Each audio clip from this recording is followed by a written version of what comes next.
Coach, yeah, first question is going to be the last 5 minutes, those 2 kicks, just kind of take us through just kind of how the team responded to all that. Well, they're hurt. I mean, you get down there and you drive and you fight. And, it's easy to blame the kicker. Each one of them, they both had their opportunity and didn't come through. But we had other opportunities throughout the game, and, other players didn't come through. It's just the kicker is highlighted, the position of kicker is highlighted in this because of the way it ended. I mean, I look back at the first half, and we had 0 passing yards and 42 yards total offense. Where were we at? Okay, you can't leave it in the hands of your kicking game. At the end of a game like that. In my opinion, I don't care how good the kicker is, All-American or not. You don't want to leave it in there because there's always that option of a bad snap, a bad hold, something going wrong. You take care of your business during the game, during the 60 minutes, and we didn't do that on offense in the first half. And there's a lot of guys that made mistakes. A lot of guys missed tackles on defense. There's guys that missed wide open passes. One in particular would have scored. Nobody's blaming them. It's just those 2 kickers because it's at the end of the game and it's what is conceived a critical moment. So, you know what? We went out and kicked this morning.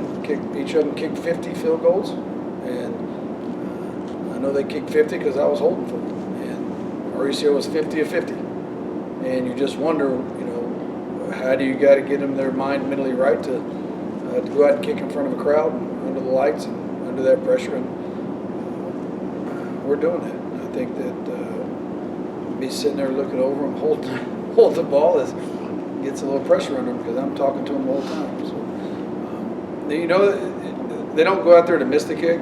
They just happen to mishit it. Nobody's blaming them on this team. Everybody knows that this is a team game, and everybody looks in the mirror first and points their thumbs at themselves and says, what could I have done to help make sure that this game didn't come down to that. So it is what it is. Each of the last 2 games, it's been interesting. You guys have been down 10-0 at halftime. You guys had troubles getting started sometimes this year. Obviously, that's got to be a concern. How much are you going to address? Let's get going in the first half. We can't wait until the third quarter. I've been debating on how to warm up. And part of the debate is, do we go live and warm up, bang each other a little bit for 8 to 10 plays instead of kind of walking through things and just going through the motions and try to just get a sweat going and a bang going there. But I don't know. I mean, it's amazing how we can come out and have 40 yards of offense in the first half and 340 yards in the second half.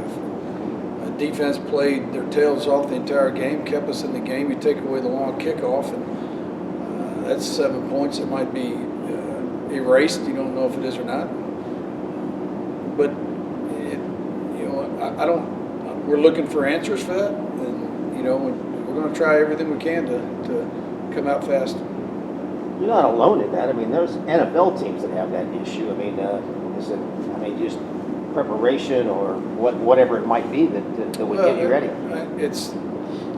I don't know. I can't. I don't have an. I don't think any coach definitely has an answer for it. If they did, or if they do, let me know and I'll call them. But I just think that if what we're doing is not working, I mean, it worked at the beginning of the year. It's not working now, so we got to come up with something to change it up, and try to make it better. And that's our job as coaches to find ways to make things work when it's not necessarily going in that direction. We had a quick turnaround after a tough loss and go right into the rivalry game with Eastern New Mexico. So talk about playing the Greyhounds, a team that we've struggled with the last couple of years. I mean, they come out and play us hard. I mean, it's a rivalry game for a reason. And my hats off to Coach Lee that he has his guys. They come out and play. And what they do offensively is a tough, difficult scheme. It makes you be very disciplined.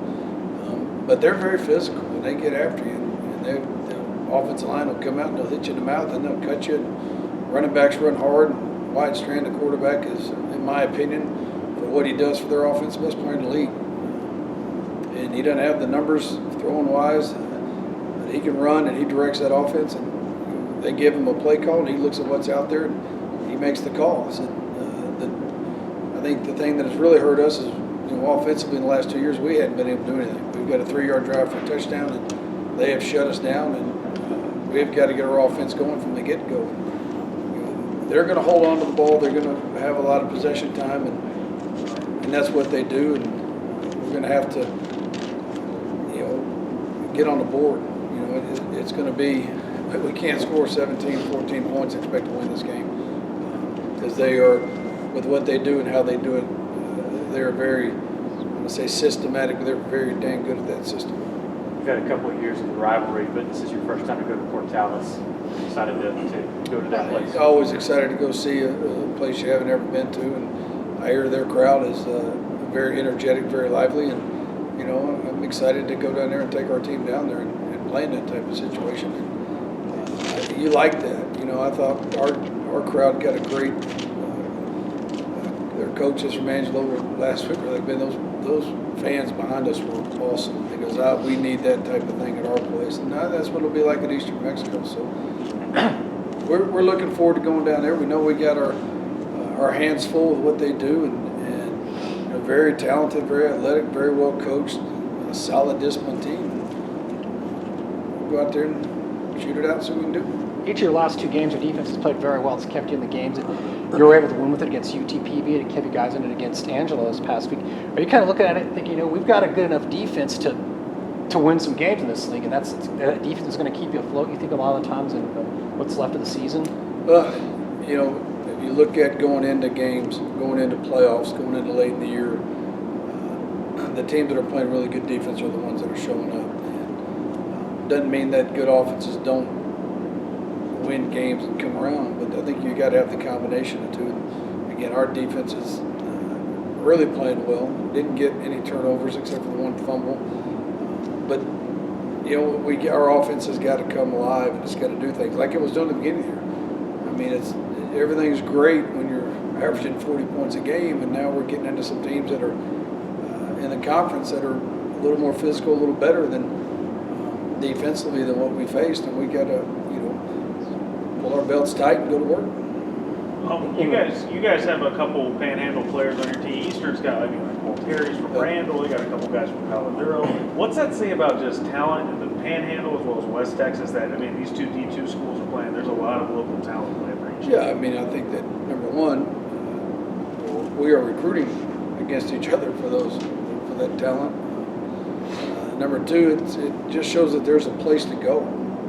If you want to go somewhere, everybody dreams of going Division I, and it's not always there for everybody. There's good Division II football, good opportunities for guys to go play, and I don't think Amarillo is a hotbed for Division I Power 5 talent, but it is a pretty good hotbed for Division II talent. And those kids, if those players understand that you can go to this place and play in a stadium like ours, or go to Eastern New Mexico and play in an environment like theirs, there's opportunities, and take advantage of it.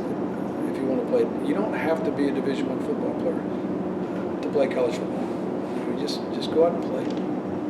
I went to the Tarleton Eastern game, and the one thing you do notice about Eastern is if you get up on them early, because of the offense they have, it's a little tough for them to come back, because they are going to ground and pound. They threw the ball a little bit, but they're a couple touchdowns down. That would be a big difference for your team. If we can make that happen, we always want to do that with what they do, but they're very methodical. And when you get up, if we're able to get up early, I don't see them changing what they do, because they have such strong faith in it, and it works. So I think that's kind of what. The more points you can get up on them and try to make them have to throw the ball, I think the better off we are. But I'm not saying they can't throw it either. White's very talented, and they lull you to sleep with a run and then pop a big pass on you, and that's hard for a defensive back when you tell them run, and all of a sudden they come up on a run and the guy goes running by them. So, and they want, whether we're up 2 touchdowns or not up at all, or they're up 2 touchdowns, they're going to play hard, because that's the way they're coached. And again, Coach Lee does a heck of a job having them well prepared, and they're going to play for 60 minutes. When playing a defense like this, what is probably the most important position group on the defense to pay attention to? Would it be linebackers? Is it cornerbacks tackling? What would it be? Well, I think it's all of them. It's start with the D-line. They got to stay off the ground and not get cut. You got to maintain your responsibility. So if you are a fullback player, you have to take the fullback. If you are a quarterback player, you have to make sure you take the quarterback, and pitch player, and so forth. And as a secondary guy, you have to be wary of the releases of the receivers, releases of the wings. Are they getting out to go to pass, or are they coming inside the block? You know, so everybody's got a discipline with their key that they have to have, and you know, when you can do that and get there, and you got to make the tackle. So I think the biggest key is how fast they are when they do it. You can't simulate that in practice. I mean, we would have to run that offense for our scouts for 6 months before we can even come close to being half of what they, you know, where they practice in there in that system for 4 years. So each individual defensive player has got to be very disciplined with what they have to do, what their keys are, and then they have to finish when they get the opportunity. Coach, 2 questions. One, we're at that kind of midway point now in the season, 5-2. Are you satisfied with how the team has played as a whole, with how the season's gone so far? And second, do you have, I guess, in your mind, letter grades you give out to each facet of the game, special teams, offense, defense, for this first half? I would say, you know, going the beginning of the year, if you'd have said we've been 5-2 at this point, I would have been satisfied. Not happy, but satisfied. After playing those 7 games now, I'm hurt a little bit. You know, I felt like we let one get away that we shouldn't have. And we haven't played to the best of our ability in the last 3 games, and especially on offense. And that's got to pick up. So if I had to give grades overall for, I think the defense, the way they're playing right now, I mean, I'd give them an A minus. You know, you can't take away the 67-yard pass that they gave up, miscommunication, and that, for me being a defensive guy, that lowers it quite a bit. Then offensively, you know, I'd probably give us a C plus, and that's down in the last 2 weeks from what I would have said an A, because I thought our offense was doing very well. Even with the injuries we've had, we've started 2 freshmen on the left side of the line. We got 3 running backs that are pretty much out for 2 that are out for the season, and one that's we're still waiting to see if he's going to be able to come back for the last 4 games. So we fought some injuries, and you know, we got another receiver that's been hurt and hadn't played near as much as we had hoped he would. So I'd give it a C plus right now, probably for our offense. But we're declining on that, so we've got to start getting back up. You know, special teams, if I did it, you know, I'd give it an F because our kicking. You know, we've left a lot of points off the board, but you know, you're kicking field goals because you're not scoring touchdowns. So you score touchdowns, you don't have to worry about that.